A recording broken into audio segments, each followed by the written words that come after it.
Hello everyone, you're welcome to the weekly episode of Healthy Options with Maureen. Today we'll be rounding up the series on the lunchbox treat. What we have for you today is the cashew butter and oat bars. The good thing about this snack is that it's loaded with antioxidants coming from the cashews, and it's also filled with fiber coming from the oats. Thereby, it serves a good purpose for breakfast as well, and not just for your lunchbox. Come with me as we make this, I know you will enjoy it. So for our bars, we'll be needing some cashew butter. I just ground this up myself now. I used a coffee grinder to grind it. You can actually get cashew butter from the supermarket, but if you can't find it, no hassles at all. You could use your coffee grinder. You could also use your food mill, the dry section of your food mill, or even a food processor. Cashew nut is one of the easiest nuts to make because it's buttery and easy to grind.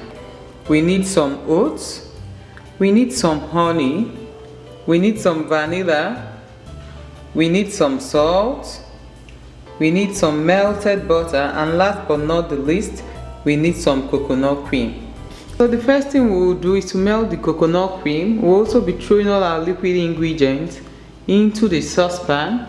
We will heat it up just a bit and we'll throw our dry ingredients and we'll now mix together by hand. So the first thing that will be going in now will definitely be the coconut cream. So in goes the butter as well. So right here we have the coconut cream and the butter. Our cashew butter goes in, the honey goes in, the vanilla extract goes in as well. And I'm going to be placing under low heat now. I will stir, and once it dissolves, I will turn off the heat and I'll be adding the other ingredients. So I just placed on heat now, as you can see. I'm going to stir together right now so everything comes together really nicely. So that's what it looks like by the time your mixture comes together.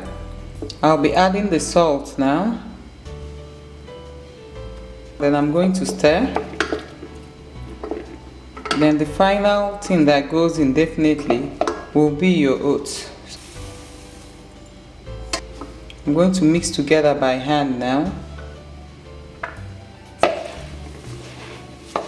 So that's exactly what it should look like by the time you're done blending everything in. The next step now is to put it into the prepared pan, which is what I'm going to do now. So I'm going to be turning this into the pan. This is very similar to the tahini oat bars we did last week. We'll move around first to the edges to make sure we have the base of the pan covered. Once we get what we are looking for, then we'll start pressing down. I'm going to get the scraper now and I'll continue.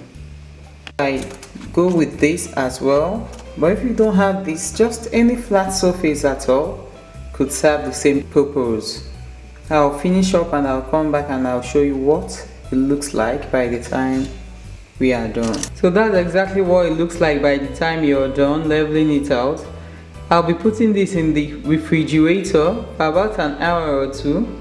Then I'll come back and slice into bars before we start baking. So it goes into the refrigerator now. So I'm just going to lift this off the pan now, gently. As gently as that. And see, it's in one solid piece. So I'll be cutting into bars now. So first of all, I'm going to cut into 2 equal halves. And I'm going to cut this as well into 2 equal halves.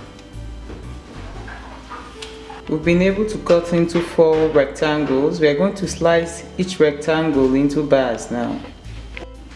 I'm going to cut each rectangle into half as well.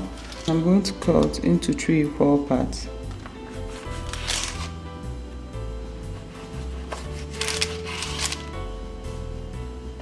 Then the other half as well into 3 equal parts. It's actually very easy to cut, but you have to be careful because it's a bit fragile. I've been preheating my oven now. I'll be placing this at 200 degrees Celsius for about 15 to 20 minutes. Then I will turn down the temperature to 175 and bake further for about 20 minutes. Then I'll come back and show you what it looks like. But now I'm going to finish cutting. I will place on the baking sheet, then I'll place in the oven. So as you can see, I'm done cutting and I just laid it out onto the baking sheet. So into the oven it goes. So that's what it looks like by the time you get it out of the oven. It should be golden brown. The trick about this is that you let it stay in the pan for about 10 minutes to cool off before you lift it off. That way you're sure it's no longer fragile and it's firmed up.